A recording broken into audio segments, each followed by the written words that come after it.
Bismillahirrahmanirrahim. Assalamualaikum warahmatullahi wabarakatuh. Kami dari kelompok 4 akan memaparkan hasil diskusi kami mengenai rekayasa genetika.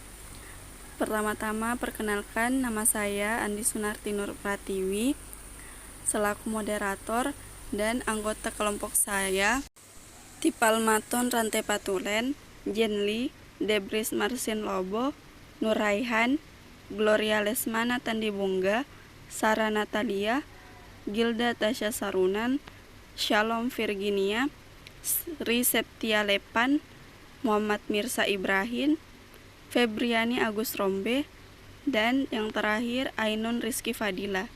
Baiklah, untuk mengefisienkan waktu, saya persilahkan kepada pemateri. Menjelaskan tentang apa itu rekayasa genetika. Rekayasa genetika dapat diartikan sebagai kegiatan manipulasi gen untuk mendapatkan produk baru dengan cara membuat DNA rekombinan melalui penyisipan gen. Sering juga disebut modifikasi genetika adalah manipulasi secara langsung dari gen organisme menggunakan bioteknologi. Organisme yang dihasilkan disebut genetically modified organism atau GMO. Akan menjelaskan apa manfaat rekayasa genetika. Manfaat rekayasa genetika yang pertama yaitu pembuatan insulin manusia dari bakteri, yang kedua terapi gen, yang ketiga pembuatan antibiotik dan vaksin, yang keempat pembuatan serum, yang kelima cloning, yang keenam semangka tanpa biji, dan yang ketujuh yaitu padi tahan wereng. Jelaskan apa itu DNA. DNA adalah resep atau buku manual kehidupan. DNA adalah molekul yang berada di inti sel setiap sel dan tersusun dari 5 subunit basa nukleotid, yaitu A. adenin, T. timin khusus untuk DNA, G. guanin, C. sitosin, dan U. urasil khusus untuk RNA. DNA menggunakan 5 huruf ini A, G, C, U untuk membuat instruksi bagaimana membuat protein yang organisme butuhkan untuk tumbuh dan hidup. Bagian kecil DNA disebut gen.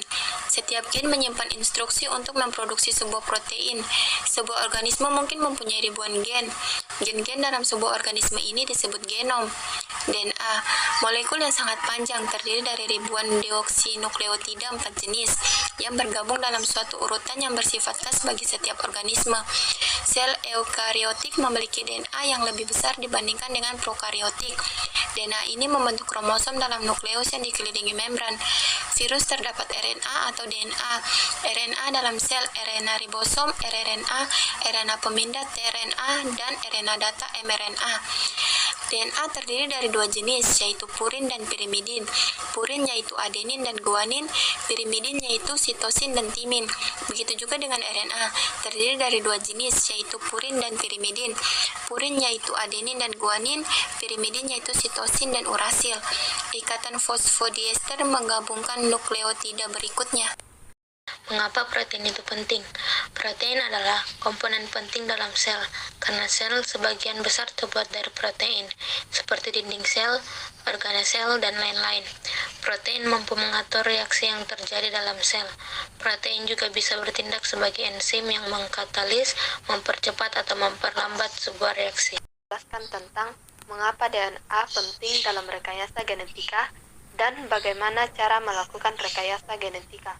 Yang pertama yaitu, mengapa DNA penting dalam rekayasa genetika? DNA penting dalam rekayasa genetika karena yang pertama, DNA adalah bahasa universal, yang artinya kode genetik mempunyai arti yang sama di semua organisme. Kemudian yang kedua, ketika gen dari sifat yang diinginkan diambil dari suatu organisme dan dimasukkan ke organisme lain, hal ini membuat organisme penerima gen menjadi mempunyai kemampuan untuk mengekspresikan sifat dari gen tersebut. Kemudian yang kedua, bagaimana cara melakukan rekayasa genetika? Cara melakukan rekayasa genetika yaitu yang pertama, menggunakan teknologi rekombinan DNA. Kemudian yang kedua, metode mengisolasi, memanipulasi, menggandakan, memotong, dan menggabungkan urutan DNA yang teridentifikasi secara keseluruhan. Menjelaskan tentang teknik rekombinan DNA, terdapat 4 teknik dalam melakukan rekombinan DNA. Yang pertama, teknik mengisolasi DNA. Yang kedua, teknik memotong DNA. Yang ketiga, teknik menggabungkan atau menyambungkan DNA. Yang keempat, teknik memasukkan DNA ke dalam sel hidup atau vektor. Di sini saya akan menjelaskan prinsip dasar DNA rekombinan. Di dalam inti sel manusia terdapat kromosom yang mengandung gen, salah satunya adalah gen pengkode insulin. Gen tersebut dipotong dengan enzim restriksi endonuklease.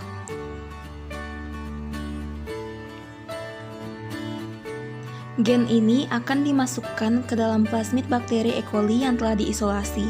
Karena itu, plasmid harus dipotong sesuai gen insulin tadi. Pemotongannya juga menggunakan enzim restriksi.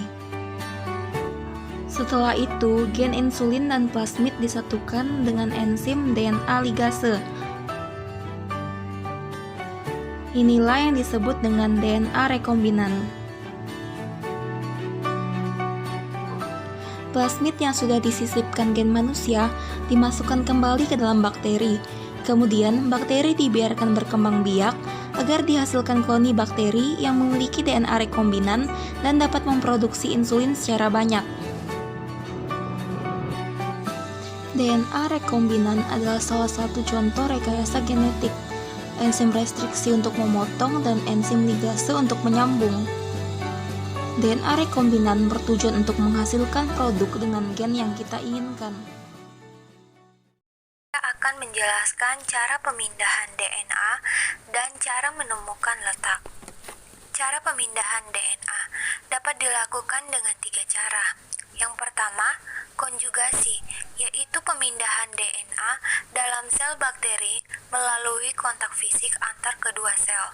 Yang kedua, transformasi, yaitu pengambilan DNA oleh bakteri dari lingkungan sekelilingnya. Yang ketiga, transduksi, pemindahan DNA dari satu sel ke sel lainnya melalui perantara. Cara menemukan letak dengan perunut DNA, yaitu suatu molekul DNA utas tunggal yang relatif pendek yang merupakan pasangan dari sekuan gen yang dikehendaki.